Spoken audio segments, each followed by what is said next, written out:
তো হ্যালো ভাই, আসসালামু আলাইকুম। আজকে আমি চলে যাচ্ছি শরীয়তপুর সদরে। এই শরীয়তপুর সদরে কি কি দর্শনীয় স্থানসমূহ আছে তাতে আপনাদেরকে আজকে দেখাবো। আশা করি আপনাদের ভালো লাগবে। আমার সাথে থাকবেন এবং সম্পূর্ণ ভিডিওটি দেখবেন।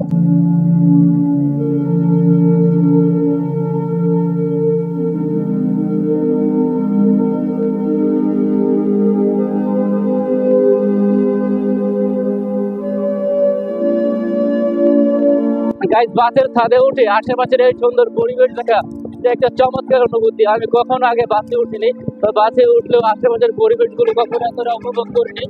এই প্রথম উপভোগ করছি। আমার নিজের কাছেও ভালো লাগছে, আশা করি আপনাদেরও ভালো লাগবে।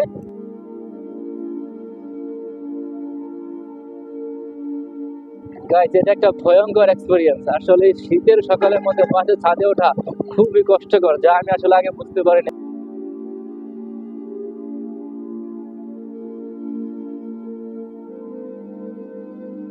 এখন বাজে সকাল 10টা 40। আজকে প্রচন্ড শীত পড়েছে, তার উপরে আমি আছি বাসের ছাদে। বুঝতে পারছেন কি অবস্থা, না জানি বাসায় গেলে ঠান্ডা লেগে যায়।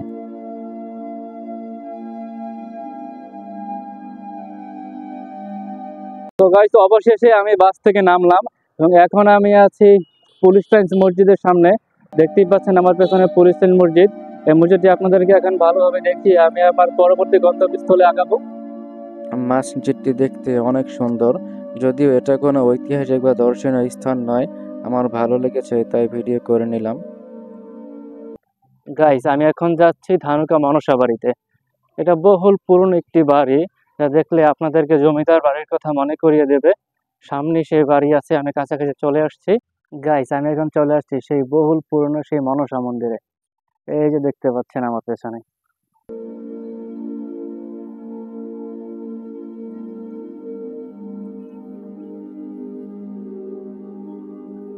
প্রায় 600 বছরের প্রাচীন ধানুকা মনসা বাড়ি শরীয়তপুর জেলার প্রবীণ ব্যক্তিবর্গের কাছে ময়ূর ভট্টের বাড়ি নামে পরিচিত।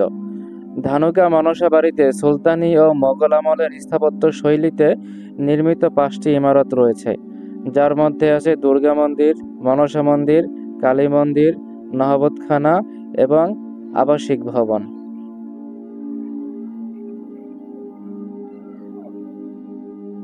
গাইস, আমি এখানে সর্বমোট 3টি পুরনো বাড়ি দেখতে পাচ্ছি।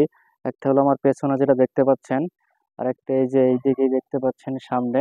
আর 3 নাম্বার যে বাড়িটা সেটা হলো সামনে, পেছনে একটু দেখা যাইতেছে। আমি সামনে গিয়ে আপনাদেরকে ভালো মতো একটু দেখাই।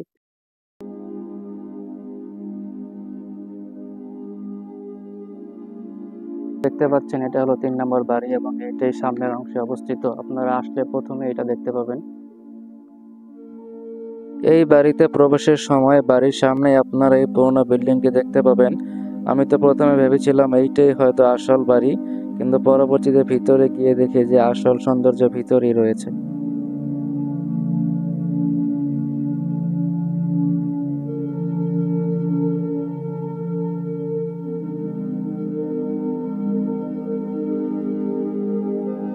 গাইস, আমি এখন যাচ্ছি বিখ্যাত সাহিত্যিক এবং রাজনীতিবিদ রথীন্দ্র ঘটকের বাড়িতে।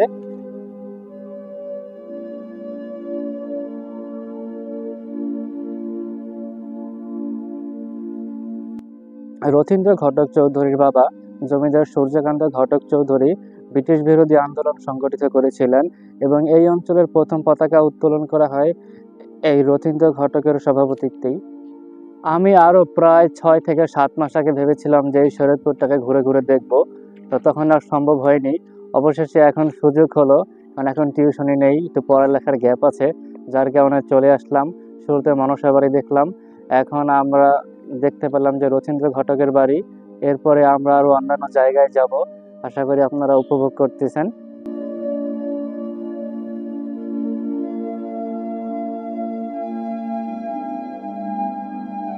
আর রথীন্দ্র ঘটক চৌধুরীর বাড়ির আশেপাশে যে সুন্দর পরিবেশ, যা আপনাকে মুগ্ধ করবে, আমি গ্যারান্টি দিয়ে বলছি। এর আশেপাশে যে সুন্দর পরিবেশ, আপনি মুগ্ধ না হয়ে থাকতে পারবেন না। আমার পেছনে বা এই বাড়ির সম্মুখে একটা সুন্দর পুকুর আছে, দেখতে পাচ্ছেন। চমৎকার সুন্দর পরিবেশ, এরকম পরিবেশ থাকলে ভাই আর কি লাগে। আমার প্রচন্ড ভালো লাগছে।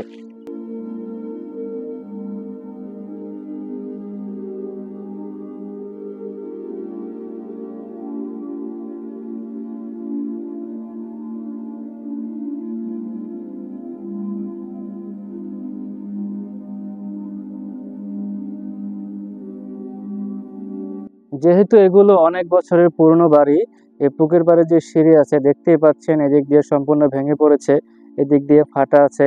আমার যে সামনের অংশ এইটুকু ভেঙে গেছে।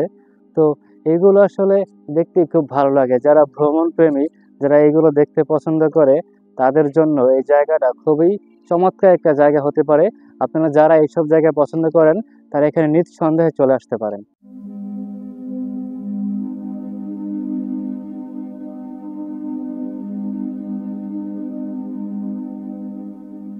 বিখ্যাত এই বাড়িটির ডান পাশে আসলে আপনারা আরো সুন্দর একটি পুকুর পেয়ে যাবেন। এই পুকুরের চারপাশে সুন্দর গাছগাছালি ছেয়ে আছে, চমৎকার লাগছে।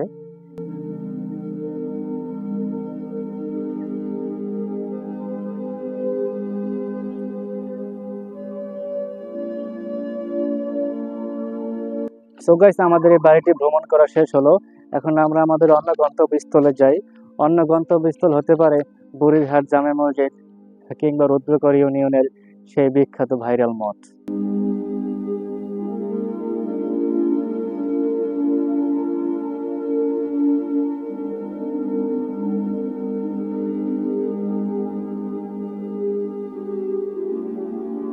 গাইস, এখন আমি চলে আসছি সেই ঐতিহাসিক বুড়িরহাট মসজিদে, যেখানে শরীয়তপুরের ইজতেমা অনুষ্ঠিত হয়।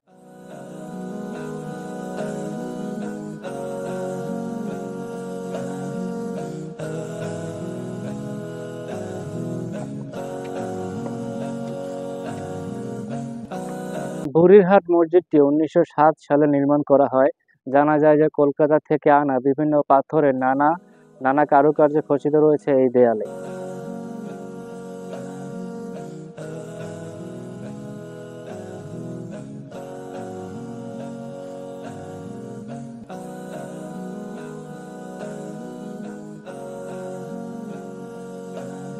আর এখন আপনারা আমার পেছনে যে মিনারটি দেখতে পাচ্ছেন, এই মিনারটি নির্মাণ করা হয় প্রায় 80-এর দশকে।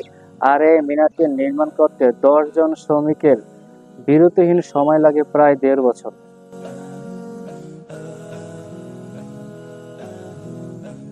মসজিদটিকে দেখলে খুবই সাধারণ একটি মসজিদ মনে হবে, কিন্তু কলকাতা থেকে আনা বিভিন্ন পাথরে যে সুন্দর কারুকার্য খচিত রয়েছে এই দেয়ালে, তা আপনাকে খুবই মুগ্ধ করবে। সামনাসামনি দেখলে আপনার এই আসল সৌন্দর্য বুঝতে পারবেন। বড়িরহাটে দুপুরের খাবার শেষ করলাম। এখন এখান থেকে আমি যাব রুদ্রকর ইউনিয়নে, সেখান থেকে রুদ্রকর মঠ দেখবো। তো অবশেষে আমি চলে আসলাম রুদ্রকর ইউনিয়নের রুদ্রকর মঠে, যে মঠটি প্রায় 250 মিটার উঁচু। দেখতেই পাচ্ছেন আমার পিছনে মঠটি, আমি পুকুরের এই পারে দাঁড়ানো আছি।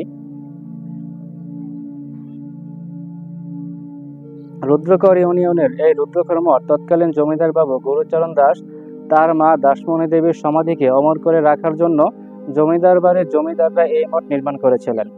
ধারণা করা যায় যে 1305 সাল থেকে 1315 সাল এর মধ্যে এই মঠটি তৈরি করা হয় এবং পরবর্তীতে 1898 সালে এই মঠটিকে আবারও পুনর্নির্মাণ করা হয়।